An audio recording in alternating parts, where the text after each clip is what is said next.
প্রিয় দর্শক, আন্তর্জাতিক পর্যায় থেকে সরকারের জন্য একটি বড় ধাক্কার খবর অর্থনৈতিকভাবে।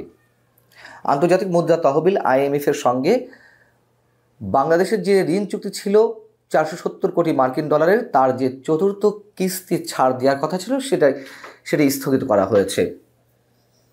এবং নিশ্চয়ই সরকার বেশ বেকায়দায় পড়তে যাচ্ছে, এটি অনেকে মনে করছেন।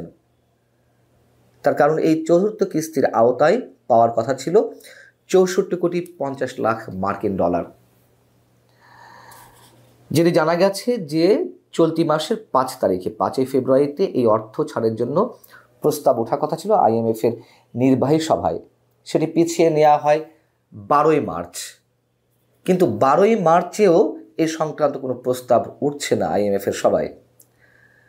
এটি খোদ আমাদের অর্থ উপদেষ্টা ডক্টর সালেউদ্দিন আহমেদ জানিয়েছেন। তিনি আশা করেছেন যে চতুর্থ এবং পঞ্চম কিস্তি ছাড়ের বিষয়ে আগামী জুনে এই বিষয়ে প্রস্তাব উঠবে IMF এর নির্বাহী সভায়। কিন্তু উঠবে ঠিকই, আদৌ উঠবে কিনা জানি না, আর উঠলেও সেটি কোন পর্যায়ে থাকবে সেটি নিয়েও যথেষ্ট সংশয় রয়েছে অর্থনীতিবিদদের মধ্যে, খুব স্বাভাবিকভাবেই।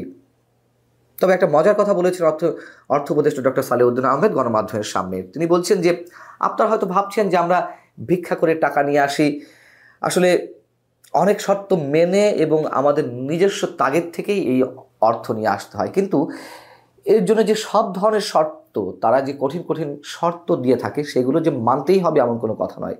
মানতেই হবে এমন কথা নয়, তাহলে কেন বছরের মাঝামাঝি এসে একেবারে নজিরবিহীনভাবে শতাধিক পণ্যের উপরে ভ্যাট বসানো হলো, অতিরিক্ত ভ্যাট বসানো হলো? রাজস্ব ঘাটতি পূরণের জন্য তো IMF এর শর্তে এটি করা হয়েছিল, তাহলে নজিরবিহীনভাবে এটি করা হলো কেন? তাহলে এই কথা আমাদেরকে শোনানো হয় যে সব শর্ত মানতেই হয়, এমন কোনো কথা নেই।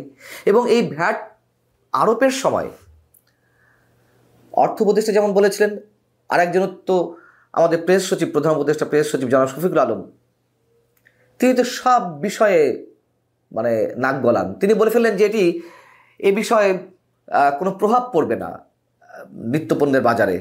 প্রভাব কতটা পড়েছে আমরা জানি না। যাই হোক, পরবর্তীতে অর্থ উপদেষ্টা নিজেও এসে বললেন যে হ্যাঁ, কিছুটা প্রভাব পড়ছে, এবং কিছু পণ্যের উপর থেকে আবার প্রত্যাহার করা হলো ভ্যাট, আরোপিত ভ্যাট। ডক্টর মোহাম্মদ ইউনূস যখন প্রধান উপদেষ্টার দায়িত্বে আসেন, তখন অনেকেরই একটা আশা ছিল যে তিনি একজন নামকরা অর্থনীতিবিদ, সারা বিশ্বে তার কানেকশন রয়েছে, তিনি সহজ শর্তে ঋণ নিয়ে আসতে পারবেন, বিনিয়োগ আকৃষ্ট করতে পারবেন, বাংলাদেশ অন্তত আর যাই হোক অর্থনৈতিকভাবে বেশ খানিকটা ঘুরে দাঁড়াবে। শেখ হাসিনা সরকারের সময় যেমন অর্থনীতির মাজা ভেঙে পড়েছিল, অবকাঠামোগত উন্নয়ন ঠিকই হয়েছিল শেখ হাসিনা সরকারের সময়, কিন্তু উচ্চ সুদে ঋণ নিয়ে যে অবকাঠামোগত উন্নয়ন করা হয়েছিল, সেগুলো আমাদের গলা কাটা হয়ে দাঁড়িয়েছিল। তার অন্যতম একটি উদাহরণ কর্ণফুলী টানেল। যাই হোক, সেগুলো আবার অন্য বিষয়। এখন বিষয় হচ্ছে যে বিদেশি বিনিয়োগ তো আসছে না, একেবারেই বন্ধ হয়ে আছে, স্থবির হয়ে আছে। খুব দ্রুত সহসায় যে আসবে সেটিও বলা যাচ্ছে না। রাজনৈতিক যে অস্থিরতা বাংলাদেশে রয়েছে, ব্যবসার পরিবেশ নিয়ে বিদেশি বিনিয়োগকারীরা নানান ধরনের সন্দেহ সংশয় রয়েছে, সেক্ষেত্রে বিদেশি বিনিয়োগ খুব দ্রুত আসবে না, এটি মোটামুটি নিশ্চিত করে বলা যায়।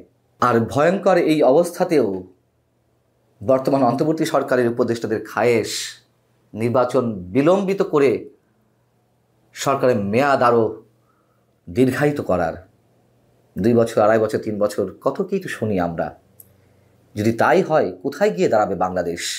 কিছু তো করতে পারছেই না। কিন্তু রাজনৈতিক সরকারগুলোর মতন বর্তমান সরকারও কথা বলছে যে এখন যে অর্থনৈতিক অবস্থা, সেটি নাকি আওয়ামী লীগের উত্তরাধিকার সূত্রে পেয়েছে। আওয়ামী লীগ সরকার গেছে, এখন বর্তমান সরকার কাজ করছে, উত্তরাধিকার সূত্রে পেয়েছে।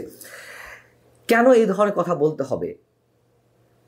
6 মাস তো চলে গেছে, হানিমুন পিরিয়ড শেষ হয়ে গেছে অনেক আগে, 3 মাসের মাথায়। তাহলে এখনো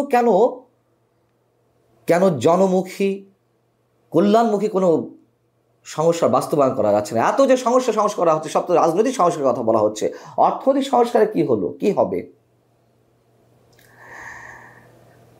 খোদ বিশ্ব ব্যাংক তাদের প্রতিবেদনে বলছে যে করোনা মহামারী এবং যে বৈশ্বিক মন্দাটি মাঝে এসেছিল, সেটি কাটিয়ে অনেক দেশ ঘুরে দাঁড়িয়েছে।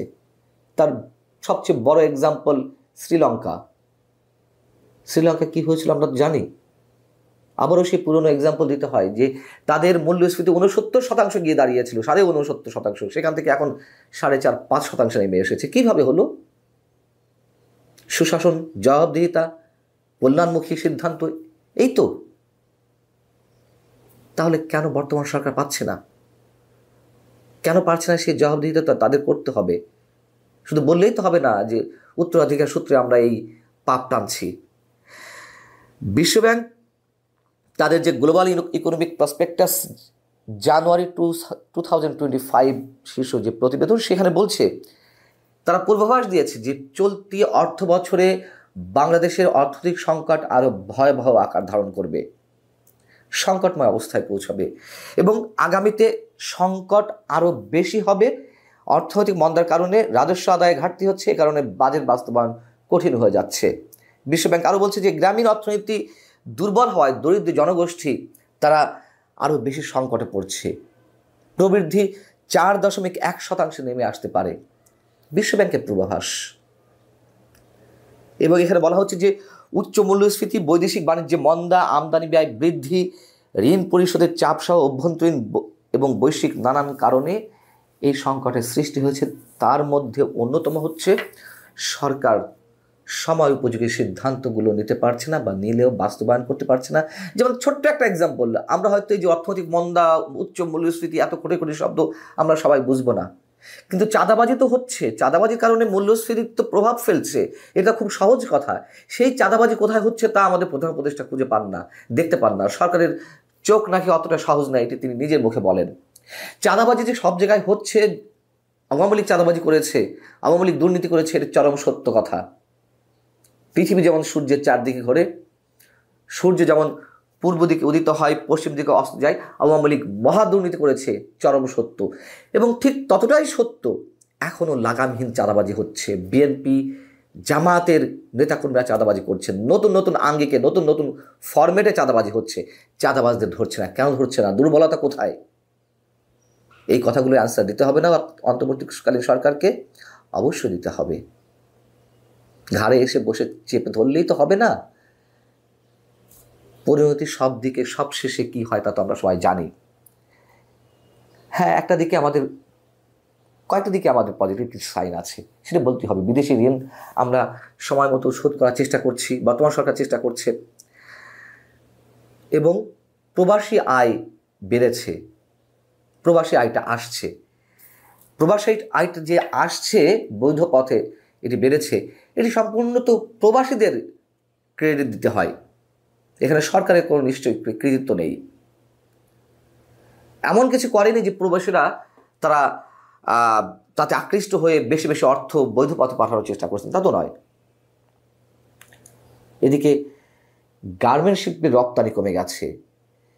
ইউরোপ এবং উত্তর আমেরিকা যে দেশগুলোতে গার্মেন্টস পণ্য যেত, সেটিতে অবশ্যই হয়তো আমাদের কোনো দায় নেই, অর্থনৈতিক মন্দার কারণে তারা অর্ডার কমিয়ে দিয়েছে, আমাদের গার্মেন্টস পণ্য কম রপ্তানি হচ্ছে, বৈদেশিক মুদ্রা কম আয় হচ্ছে, কিন্তু আমাদেরকে নতুন নতুন বাজার তো খুঁজতে হবে। কিছু করা হয়েছে সেক্ষেত্রে? হয়নি। আর এই যে মূল্যস্ফীতির কারণে মানুষের ক্রয় ক্ষমতা কমে গেছে। মানুষ যা বাজার করত, যা কেনাকাটা করত, সেখান থেকে কাটছাট করছে, এবং তার অন্যান্য শখ বা ইচ্ছার জায়গা থেকে যেসব জীবন ধারণের জন্য যেসব জিনিস অতিরিক্ত কেনাকাটা করতো, নিশ্চয়ই সেগুলোও কমে গেছে। অর্থাৎ সার্বিক দিক থেকে অর্থনীতি একটা ভয়ঙ্কর চাপের মুখে রয়েছে, এবং যে ধাক্কাটি এলো সেটি সামলাতে নিশ্চয়ই বেগ পেতে হবে সরকারকে, এটি আমাদের আশঙ্কা।